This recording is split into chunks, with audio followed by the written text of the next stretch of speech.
I'm Linda Krop. I'm Chief Counsel at the Environmental Defense Center, and we've been working on the Tranquillon Ridge issue for 13 years.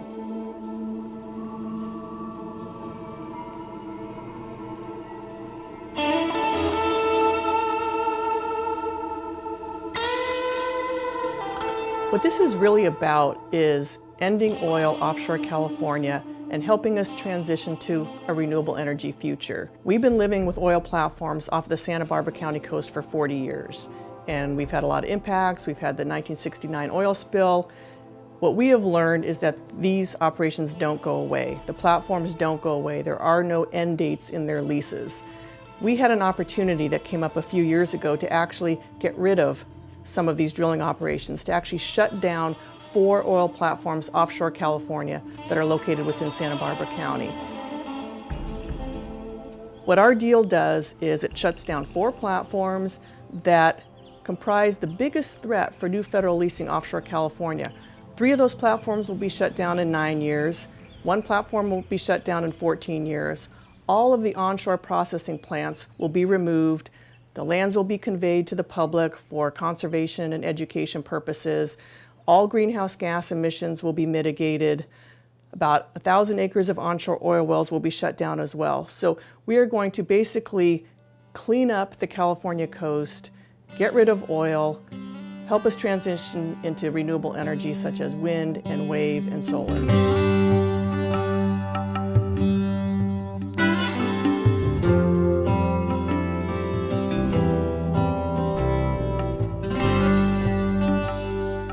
For PXP, it's an economic decision.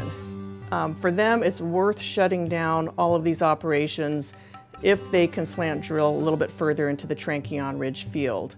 And to us, that's acceptable because they're already drilling there. They already have the wells there.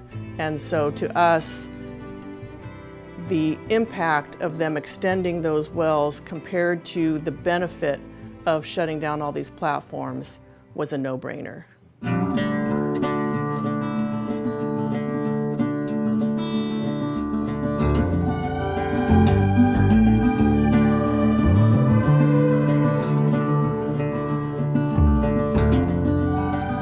Some have asked about the fees that we received as part of our legal work on this case. And as with any settlement agreement, the Environmental Defense Center as a law firm is entitled to recover the fees that were incurred by our clients. You know, we do cases like this pretty much on a pro bono basis. And if we weren't able to recover fees through court orders and through settlement agreements, then the burden would fall to our clients, to groups like Get Oil Out and Citizens Planning Association, to pay for our fees, and they just don't have the wherewithal to do that. So this was very normal for our legal work on behalf of GU and CPA, and for bestowing a benefit on the community as a whole. We have a right to recover those fees. After we explain how this all works, what the current threats are, what the benefits are, how our agreement is fully enforceable in court, then people are very supportive and they say, wow, that's amazing. That's something that's never been done before. No state, if the state approves this project, it'll be the first time in our nation's history that a state has ever shut down federal oil platforms.